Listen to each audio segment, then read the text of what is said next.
maybe he'll work. Now.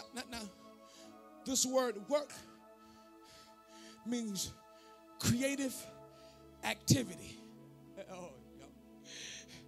So he's saying, listen, he's saying, maybe if I step out on what I'm dreaming, the Father will start to be creative in my circumstance.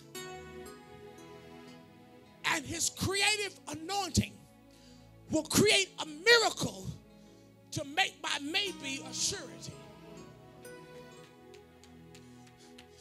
If I step out on faith in this maybe he'll start to work in a way that he will cause what I'm envisioning and dreaming and thinking to come to pass. If I just step out, I can't sit back here anymore and not do it. I can't be hearing folk telling me I can't keep talking to folk who just been defeated. I can't keep listening to folk who keep telling me I just don't have what it takes. Maybe what I'm feeling don't require them. It requires faith.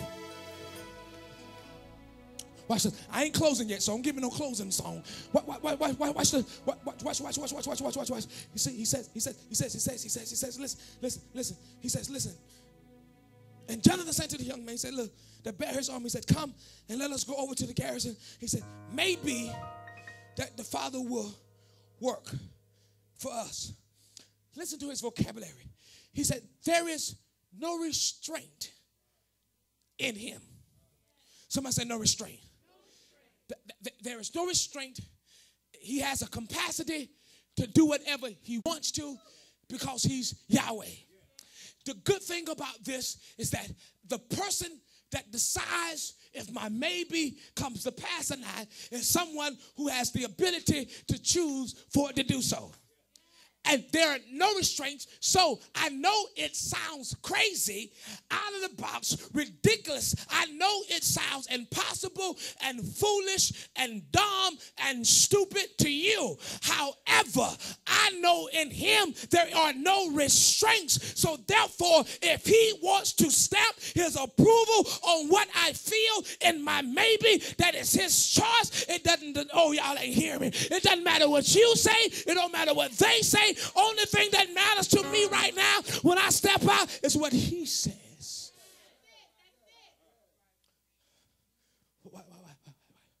Watch. He says, the Father has a decision. He can save us by few or many.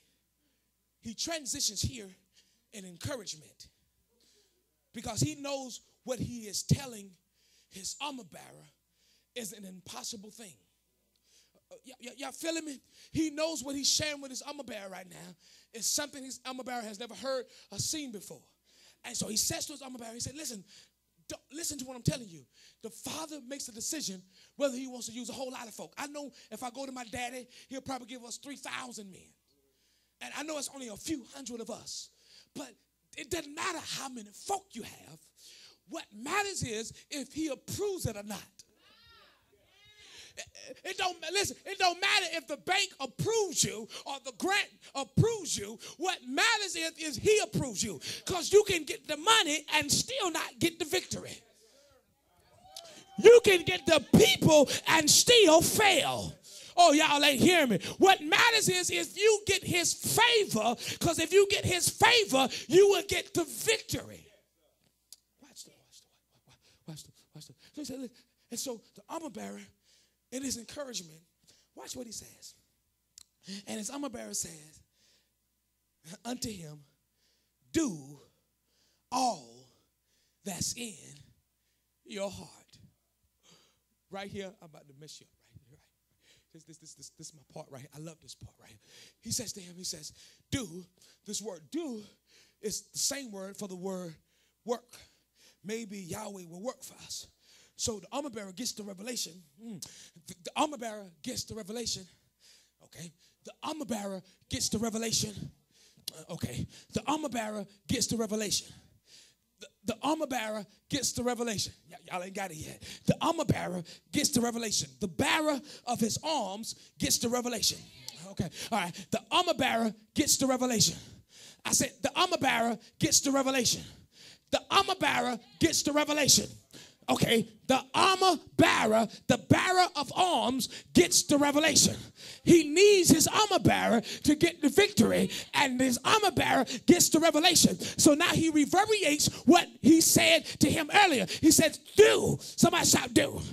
Now, he says to him in the beginning, maybe Yahweh will work for us. He says to his armor bearer, maybe Yahweh will work for us. Maybe he will be creative in this situation and change things around. So now the armor bearer, now the role has reversed. Now Jonathan is in a situation, he's saved by many a few. So now the armor bearer gets the revelation. He says, okay, do. Maybe, come on, do work. Now you be creative with what's in you, because now I believe that you said that the Father will work. I believe it will work. So now you just do it.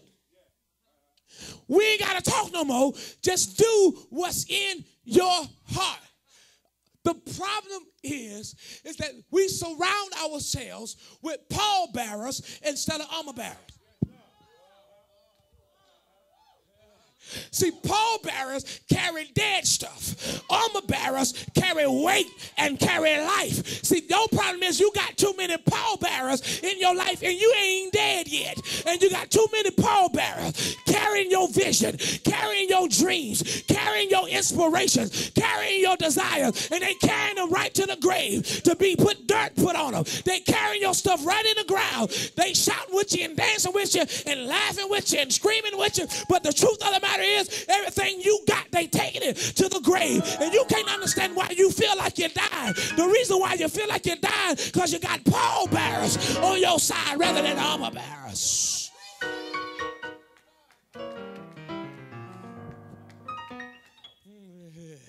You got pallbearers carrying your dream.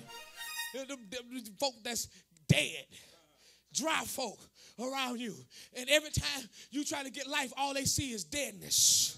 Oh, y'all ain't hearing me. That's why at funerals, when it's time to roll out, the pallbearers come up and they take the casket out. Ain't none of them got no understanding or belief that that person in that casket can get up. In their mind, they dead. Let's go ahead and carry them to the hearse. Let's get them to the doggone cemetery. Let's get them in the ground. Put them. Come on, let's go and put the dirt on them. I'm going to miss them. I love them, but I got to move on with my life. They dead. And the truth of the matter is, that's how people are treating your vision and treating your dream. Baby, you ain't going to do nothing. You ain't about nothing. Now hurry up. Say what you got to say so I can get on with my life. I don't have time to sit around and talk to you about what you coulda, shouldas, and what you can't do. You ain't gonna do nothing but be who you are, and that's nothing and nobody, because you got pallbearers instead of armor bearers in your life.